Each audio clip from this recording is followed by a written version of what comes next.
دین اسلام کس قدر خوبصورت مذہب ہے اور دیگر ادیان اور دین اسلام میں کیا فرق ہے، آج کی اس ویڈیو میں ہم ان چیزوں پر گفتگو کریں گے۔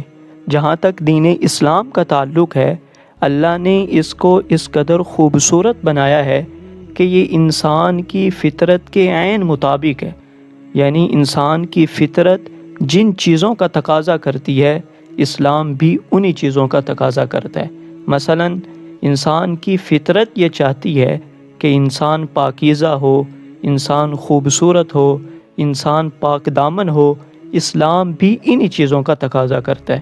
اور دین اسلام وہ مذہب ہے جس نے بادشاہ اور فقیر کے فرق کو ختم کر دیا، جس نے رنگ، نسل اور زبان کے فرق کو ختم کر کے کلمہ کی بنیاد پر تمام لوگوں کو ایک جگہ پر جمع کر دیے۔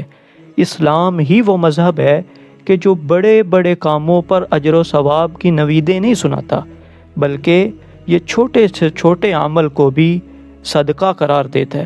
مثلا رستے سے پتھر ہٹا دینا، کسی کو مسکرا کر دیکھ لینا، ان چھوٹے چھوٹے اعمال پر اللہ نے اجر و ثواب کی نویدیں سنائی ہیں۔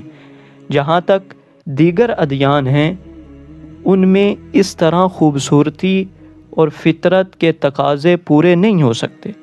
دین اسلام ہی وہ واحد مذہب ہے کہ جو انسان کے فطری تقاضوں کو پورا کرتا ہے۔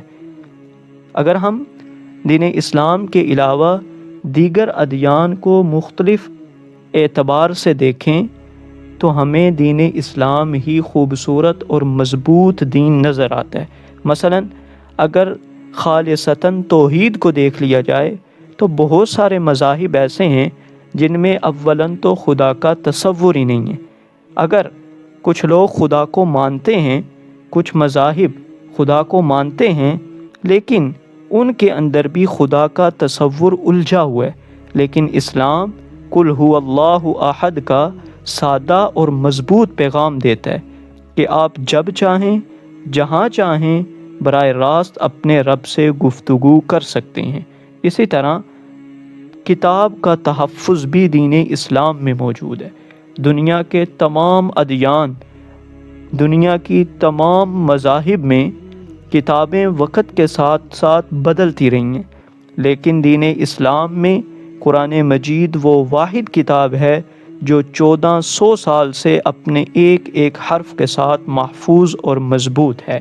دین اسلام خوبصورت مذہب ہے، یہ انسان کی فطرت کے عین مطابق ہے اور اس کے اندر تمام چیزیں محفوظ اور مضبوط ہیں، جبکہ اس کے علاوہ دیگر ادیان میں آپ کو یہ چیزیں دیکھنے کے لیے نہیں ملے گی۔